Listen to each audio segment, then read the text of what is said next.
All right. Next question starts from Mr. James. Outside companies looking from the outside in see Huntsville's major weakness as being our infrastructure.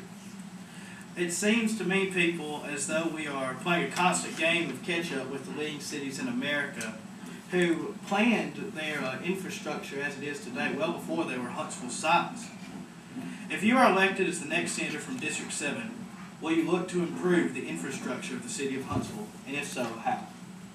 Yes, I would seek to improve the infrastructure of Huntsville.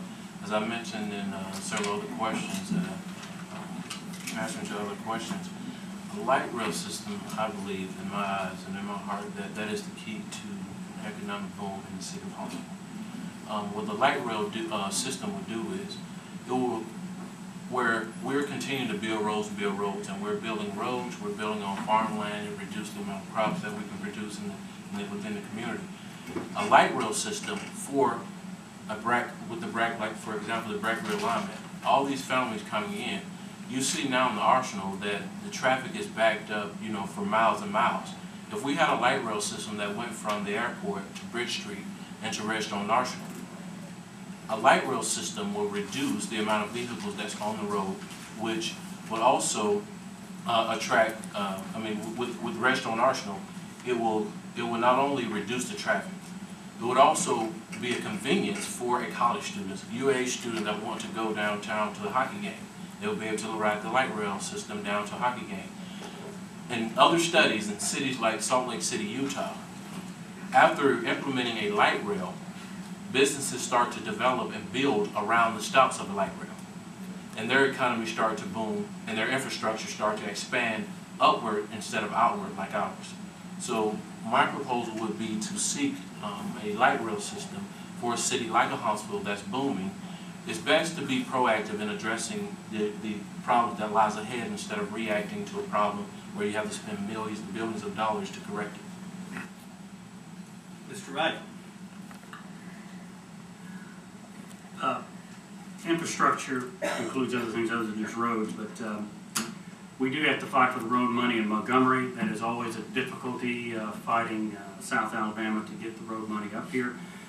The Tennessee Valley, I believe it's a road initiative group, which was founded maybe a month ago, and they're meeting, I think, tomorrow at the Heritage Club. That is really important because it's bringing together the municipalities, the county government, and they appear to be bringing in the legislature. So they're talking about our specific issues here. Okay, they came and visited us last fall. The legislature did, and they looked at what Huntsville has to offer, and they started recognizing that we are a cradle for Alabama for getting us out of this recession. The local schools are going through a consolidation. That's another part of our infrastructure. Obviously, when they can get through that consolidation, and there's probably going to be a better school system out of that, I think that will improve things. Something that was very interesting that I visited Riverside, California last December, they have a free Wi-Fi for the entire city. I would like to see us be able to do something like that. I'm not sure how they did it, if they did it through a federal grant. I thought that was an excellent thing. Thank you. Mr. Richardson. I think one of the things that we're going to need is a concerted effort. We're going to need to be able to bring together our political leaders and our local leaders to come together and do a full court press down in Montgomery. BRAC is coming, and currently we do not have the type of infrastructure necessary to support those additional individuals coming to the area. There are two particular areas that I think that our efforts should be geared at. One is Winchester Road. And the reason I think Winchester Road is important is because on this side of the border, we have technology base. And on just the other side of the border, when you take Winchester on up, there's technology. I think that we can create a technology corridor there by expanding Winchester Road and making access in and out between those two areas making it more freer access. That's one thing. The second thing is, I think Daniels is right. Down around the Arsenal, there's lots of congestion. And I think that we're going to need to look at ways to improve that. I don't know if we can, at this point in time, fund a light rail system. I'm not saying that that's not a good idea, but I think it's going to be difficult during a recession to generate the revenues to support that. One other thing I think is that we need to do this by getting a larger portion of the tax dollars that we send down to Montgomery back. We're sending down lots of tax dollars, but for every tax dollar we send down, we're not getting the full benefit of that. And I think it's time that we begin to receive larger portions of our revenues back to build the infrastructure and then in turn generate revenues for the state. Mr. Sanford? Infrastructure is obviously important, especially with the BRAC realignment that's coming.